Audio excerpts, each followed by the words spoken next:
Hey, what's up you guys, welcome back to my another video. Now, as you probably already know, XXL has just released their new freshman class for 2020. I'm just going to go through it and talk about whether they deserve to be on there or not, and give a few names of people that should be on there, but they're not. So without further ado, let's just get into it. Alright, so we got the cover right here. It's interesting. First of all, the design, I'm not really feeling it this year. I feel like last year's was way better, even though that wasn't particularly good anyway. I feel like 2016 cover in terms of the graphics and the way the ciphers looked were by far the best in the recent years. But the design doesn't really matter, does it? It doesn't really matter. It's all about the actual rappers that are on there. So starting from the top left, 24K Golden. Don't really know too much about him. He's got two big songs out that I've heard. Obviously, Valentino was one of them, and also City of Angels as well. That got big on TikTok. So the guy's pretty good. I mean, he's not my type of rapper. I do like Dropped Out of College though. That is a good song, and it did have a good amount of views. But other than that, City of Angels and Valentino are pretty much his only two good songs at the moment. But like I said, I haven't heard much from him. He hasn't dropped any major projects yet, so we yet to see how he's gonna evolve.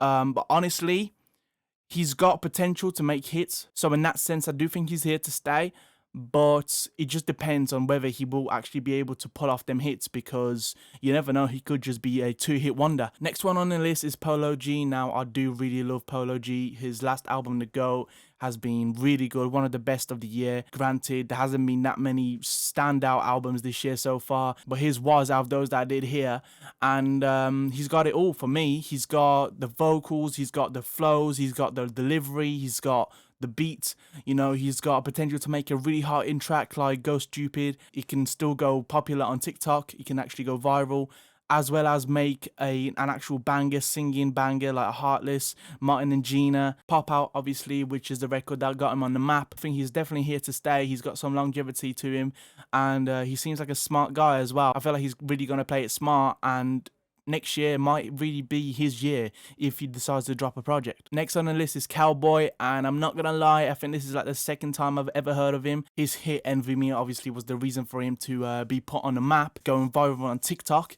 And other than that, to be honest, for ages I didn't even know that that was him. I never even bothered to check who the song was by.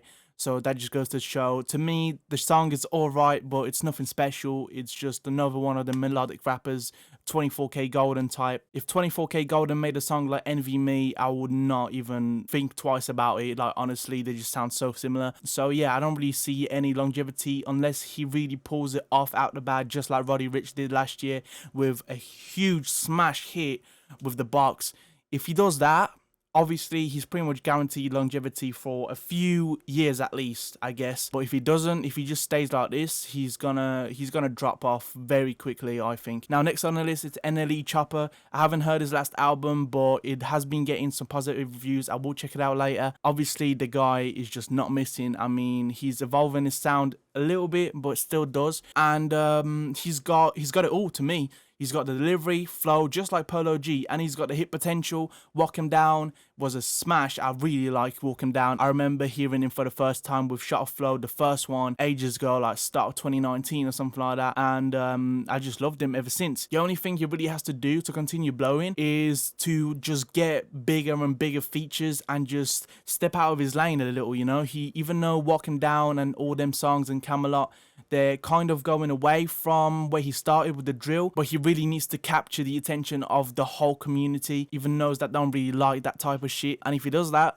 then he will be here to stay for sure. Next one is Lil Kid. Now, I don't really mind him. I've heard two of his songs before and I did like him. Obviously, they both went viral on TikTok. I'm sure he's got some kind of Young Thug affiliation in some type of way, and you can definitely hear it in his music. Just another Young Thug clone, to be honest. Like, if he doesn't switch up his sound, there's no way he's gonna stay here. And honestly, now when I'm thinking about it, he probably will stay here because of Thug.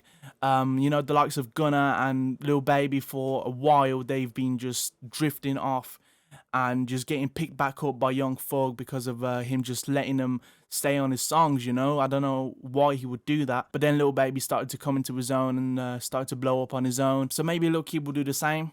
I don't think he will. I think he's just another poor young fuck clone. That's all I really have to say about him. Next on the cover, we got Chica. Next on the list is Chica. Now, I'm not really familiar with her music, but I do understand that she's meant to be the more lyrical pick on the list, more of a token like JID type. And I can't wait, to be honest. I can't wait for her to drop an album or a mixtape for me to react to anytime soon. I'd love to get familiar with her music, and yeah, she seems to be like what Tierra Whack was last year, and I'm really excited to hear her freestyle and a cypher, so that could really put me on. Next we got Lil Tjay. Now he's huge. He's already been putting out bangers. Next we got Lil Tjay. Now he's obviously had some hits under his belt, but I'm not really a fan of his. I do like FN. I do like his verse on Pop Out, and obviously recently he's had a popular feature on Pop Smoke's album with Mood Swings. I'm not really feeling his voice. It's too high pitched, too nasally. It's really annoying for me. And his flows aren't really that interesting, or his melodies, they're not interesting enough for me to get past that voice. Similar to how Kendrick has a bit of a nasally voice, maybe some people find it annoying, but for me, his music making and his flows and everything else just makes up for it. For me, Kendrick could have the worst voice in rap and he would still be the best rapper, so it's just one of them. Next we got Baby Keem, one of my favorites this year. Definitely one of my favorites on the cover as well. Obviously Kendrick's cousin or something like that, or nephew, coming from Nevada. He's just such a breath of fresh air, and something new with the way his voice is mixed, the way he flows, the way he just goes about his songs. They're just not the same.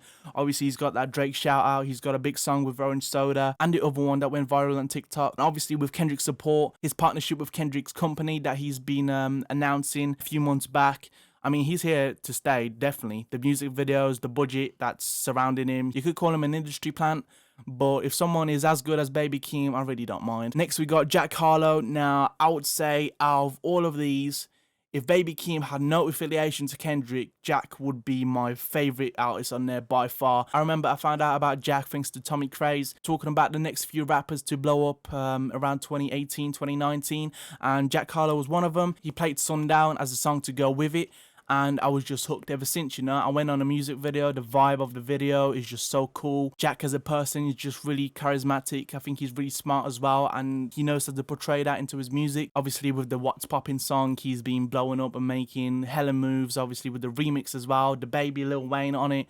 With those kind of people behind you, there's just no way you're gonna fail, and he's smart with it as well. He doesn't get himself into any beefs, you know. He could have bit with Uzi, poking shots at him, but he just didn't bite. And that just shows he's smart, you know. He's in it for the long run. So I do respect that. I'm just looking forward to see him drop more albums. Next on the list, we got Broadwave. Now, obviously he's been popping on TikTok. His music is very good. It's got hit potential. It's got great vocals, great flows, great melodies, great... you name it, he's got it all, I think. He's not someone I would listen to all the time. You need to be in a certain mood to listen to him, but he's just great at what he does, you know. He's got a lane and he's just killing it, and obviously he's got the potential, he's got the numbers to back him up. He's just recently got into some kind of beef with PNB Rock. Now, I'm not really paying attention to that, but that could be a sign that he's a bit hot-headed and he might not really get liked in the future. Not saying that he will, but it's just something to think about. Next, we got... I can't even fucking read her name. What's her name? Mulatto, right? So I'm not going to say anything about her. It's just another female edition, obviously, with Chica. I think this is actually the most... oh, no, it's not, is it? Oh, no, it's not. But this is the second time when we had, like, 2 females on a XXL cover, which is cool. But I just haven't heard of her ever, so I can't really speak on her. So, yeah, I'm just looking forward to see what she does, you know? Now, lastly, we got Vivio Foreign. He's obviously been involved with the drill scene in New York with Pop Smoke. He's been on a lot of his songs. He's got a lot of songs of his own that are popping right now. He's obviously got a feature with Lil Tjay on New York, so he's really been popping. So there's nothing I can really say about him, you know. I'm not really into that drill scene. Can't really speak on him, but he's been making numbers, and he seems to be kind of the leader of that drill movement at the moment after Pop's passing. So I'm just looking forward to see what he's gonna do, obviously, as always with all of these artists. So yeah, that'll be it for the cover. A couple people that could have been on there. Obviously, I know Don Toliver was gonna be on there, but he chose not to do any of the freestyles or ciphers, so they just fucked him off basically, which is what they should have done with Gunna last year. I mean, you could have had a few names here, you know, the City Girls, Tokyo, Grab That 4000. There's really a few names that you could have chosen. I mean, Asian Doll, you know, I've just got the names up here. Flo Milli, Dax technically, but not really. Flip De Niro, Lil Nas, Jack Boy, Ian Dior. So there was a few candidates here for sure. King Von, obviously. Lil Loaded was one of the people that I was surprised that weren't on there. Lil Tecca, oh shit, Lil Tecca's not on there. I just realized. That's crazy. Really not sure why he's not on there, but he definitely should have been. Anyone else here just on the list? Sleepy Hollow, maybe. Stunner is one of them as well. But other than that, that's really it. So I'm gonna stay up to date with all the freestyles. I don't think I will react to them, but I will rank them. So I'll give them all a watch, and then I'll give you guys my thoughts on them. And same with the ciphers. So this XXL season is pretty much just getting started, and I'm excited. You know, I'm excited to see all the freestyles. This will be it for today's video. Like and subscribe if you enjoyed. Comment to see what you want to see next. Follow me on Twitter, follow me on Instagram, check out my music. Everything is down below. And yeah, that'll be it. Peace.